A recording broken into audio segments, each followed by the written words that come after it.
మా latest videos కోసం మా ఈ తెలుగు న్యూస్ ఛానల్ సబ్స్క్రైబ్ చేసి గంట సింబల్ యాక్టివేట్ చేసుకోండి. రేపు సోమవారం కొబ్బరికాయతో ఈ చిన్న పని చేస్తే మీకు ఉన్న అప్పులు కష్టాలు అన్నీ తీరిపోతాయి, కోట్లు వచ్చి పడతాయి. కొబ్బరికాయతో రేపు సోమవారం ఈ చిన్న పని చేయటం వల్ల మీకు లక్షల్లో ఉన్న అప్పులు తీరిపోతాయని, తాకట్టు పెట్టిన వస్తువులు కూడా తిరిగి పొందుతారని పండితులు చెప్తూ ఉన్నారు. సాధారణంగా ఏ పూజ చేసినా శుభకార్యం తలపెట్టినా ఖచ్చితంగా ఉండాల్సిన వాటిల్లో కొబ్బరికాయ ఒకటి. కొబ్బరికి హిందువులు అంత ప్రాధాన్యత ఇచ్చారు. ఎందుకంటే ప్రతి దేవుడికి అత్యంత ప్రీతికరమైన నైవేద్యాలలో కొబ్బరి ఒకటి. అయితే ఆ కొబ్బరికాయతో కొన్ని పరిహారాలు చేసి జీవితంలోని సమస్యల నుండి బయటపడవచ్చునని మీకు తెలుసా? సనాతన ధర్మంలో కొబ్బరికాయకు చాలా ప్రాధాన్యత ఉంది. దీనిని శ్రీఫలం అని కూడా అంటారు.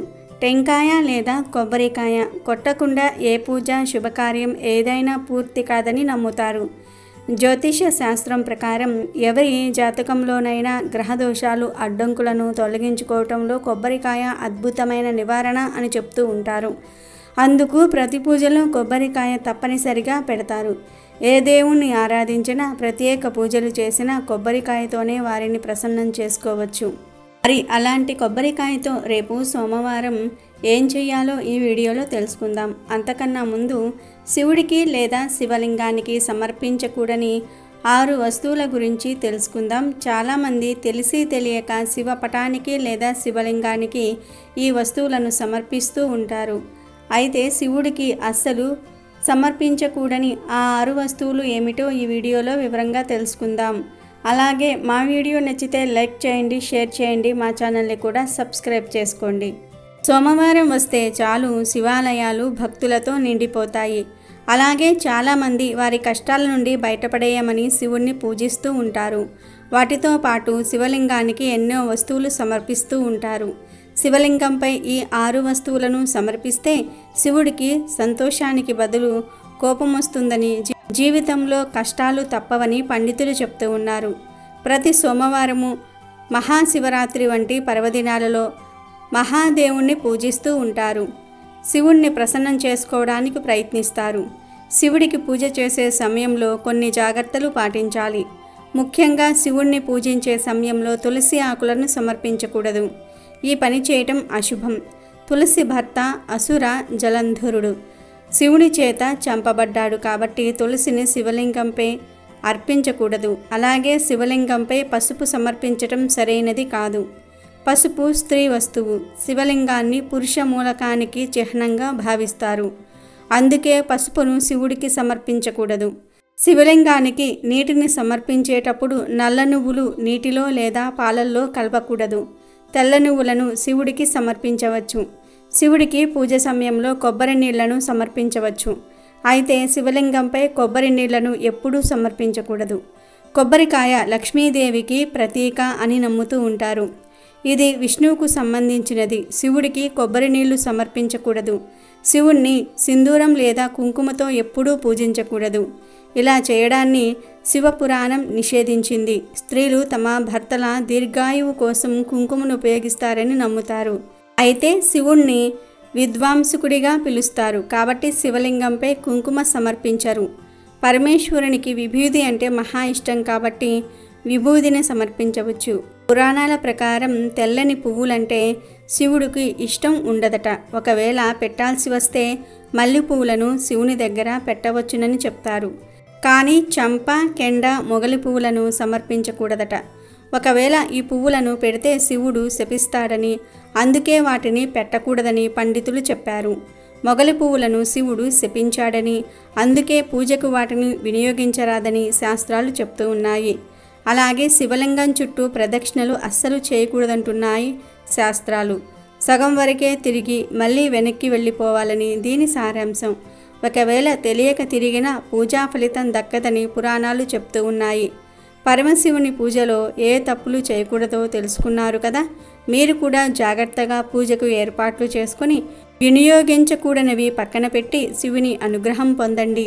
ఇక వీడియోలోకి వెళ్లే ముందు మీరు శివభక్తులు అయితే మా వీడియోను లైక్ చేయండి. అలాగే మీకు తెలిసిన వారు ఎవరైనా శివభక్తులు అయితే ఈ వీడియోని షేర్ చేయండి. ఇక రేపు సోమవారం ఉదయాన్నే శివుడికి నిష్టగా పూజలు చేయండి. శివ పూజకు సంబంధించినవి అన్నీ సిద్ధం చేసుకోండి. మీరు ఈ పరిహారం చేసే రోజున తల స్నానం చేయాలి. అలాగే ఇంటిలో మాంసాహారం వండకూడదు. పూజకు కావలసినవి సిద్ధం చేసుకున్న తర్వాత ఒక కొబ్బరికాయను తీసుకోండి. దానిని శుభ్రంగా కడిగి పసుపు రాసి బొట్లు పెట్టండి. ఇక శివుని పటం ముందు ఒక ప్లేట్ పెట్టి ఆ ప్లేట్లో కొబ్బరికాయను పెట్టండి.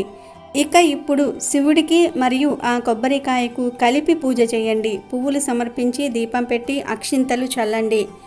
దీపం చూపించి నైవేద్యం పెట్టి హారతి ఇవ్వండి. పూజ పూర్తయిన తర్వాత మీ సంకల్పం చెప్పుకోండి. ఈ పరిహారం చేయడానికి గల కారణం గురించి చెప్పుకోండి. మీరు ఉద్యోగంలో, వ్యాపారంలో సమస్యలు ఎదుర్కొంటున్నా, విద్యాపరంగా సమస్యలు ఎదుర్కొంటున్నా ఈ పరిహారం చేసుకోవచ్చు. ఇలా కొబ్బరికాయను శివుని పటం దగ్గర పెట్టి వదిలివేయండి. ఇక అదే రోజు సాయంత్రం కాళ్ళు చేతులు కడుక్కొని శివుడికి నమస్కరించుకొని ఆ కొబ్బరికాయను తీసుకొని మీ ఇంటికి దిష్టి తీయండి. ఇలా దిష్టి తీసిన తర్వాత ఆ కొబ్బరికాయను వేప చెట్టు మొదట్లో కానీ, రావి చెట్టు మొదట్లో కానీ పాతి పెట్టండి. ఇలా పాతిపెట్టి మా సమస్యలన్నీ కూడా తీరిపోవాలి అని అనుకుని వెనక్కి తిరిగి చూడకుండా ఇంటికి వచ్చేయాలి. మళ్ళీ కాళ్ళు చేతులు కడుక్కోండి లేదా స్నానం చేయండి. దుస్తులు మార్చుకొని మళ్ళీ శివుడి పటం ముందు దీపం పెట్టాలి. ఖచ్చితంగా దీపం పెట్టాలి. అప్పుడే మీకు పరిహారం చేసిన ఫలితం దక్కుతుంది. కొబ్బరికాయతో రేపు సోమవారం ఈ పరిహారం చేస్తే మీరు మీ జీవితంలో ఎదుర్కొంటున్న సమస్యలను ఈజీగా తొలగించుకోవచ్చు. శివుడికి ఇష్టమైన కొబ్బరికాయతో ఈ పరిహారం చేసి శివుని భక్తి శ్రద్ధలతో పూజిస్తే శివుడు ఖచ్చితంగా మీ కోరికలను నెరవేరుస్తాడు. చీకట్లో ఉన్న జీవితానికి వెలుగును ప్రసాదిస్తాడు. హిందూ సాంప్రదాయంలో కొబ్బరికాయను మనిషి తలకు ప్రతీకగా భావిస్తారు. కొబ్బరికాయ పైన ఉండే పీచు మనిషి జుట్టు, గుండ్రటి ఆకారం మనిషి ముఖం, కొబ్బరికాయ లోపల ఉండే నీళ్లు రక్తం, గుజ్జు లేదా కొబ్బరి మనిషి మనసును సూచిస్తాయి. కొబ్బరికాయ వెనుక భాగంలో ఉండే 3 కన్నులకు చాలా మంచి అర్థం ఉంది. ముక్కంటిగా పిలువబడే శివుడి 3 కన్నులను ఆ 3 గుర్తులు సూచిస్తాయి. కొబ్బరికాయ పగలగొట్టడం వెనుక అంతరార్థం ఉంది. ఇలా టెంకాయను పగలగొడితే మనుషుల అహము తొలగిపోతుందని, అలాగే చాలా స్వచ్ఛంగా ఉండాలని సూచిస్తుంది. దాంతోపాటు తమ కోరికలు తీర్చిన దేవుడికి మొక్కుగా కొబ్బరికాయను సమర్పిస్తారు భక్తులు. పసుపు, దాని నుండి తయారైన కుంకుమ మనకు అత్యంత పవిత్రమైనవి. వాటిని కొబ్బరికాయకు అలంకరించటం ఒక విధిగా మంచిదే. కానీ కొబ్బరికాయను కొట్టిన తర్వాత కొబ్బరిపై కుంకుమ పెడతారు. ఇది ఏమాత్రము సరి అయిన పద్ధతి కాదు. భగవంతుడికి షోడశోపచార పూజలో భాగంగా నైవేద్యంగా కొబ్బరిని సమర్పిస్తూ ఉన్నాము. మనం కొబ్బరి తింటే లేదా వచ్చిన అతిథికి పెడితే కుంకుమ, పసుపుతో ఉన్న కొబ్బరి తినం కదా. కుంకుమ ఉంటే కడుక్కొని మరీ తింటాము. మరి అలాంటప్పుడు స్వామికి పెట్టే కొబ్బరి మాత్రము కుంకుమ, పసుపు చల్లి పెట్టడం తప్పే కదా. ఇదే కాదు, మరే ప్రసాదమైనా సరే మనం ఎంత శుభ్రమైనది, నాణ్యమైనది తింటామో అంతే పవిత్రమైనది మాత్రమే స్వామికి నివేదించాలి. అమెజాన్లో బెస్ట్ డిస్కౌంట్స్ కోసం వీడియో డిస్క్రిప్షన్లో లింకు ఉంది, చూడండి.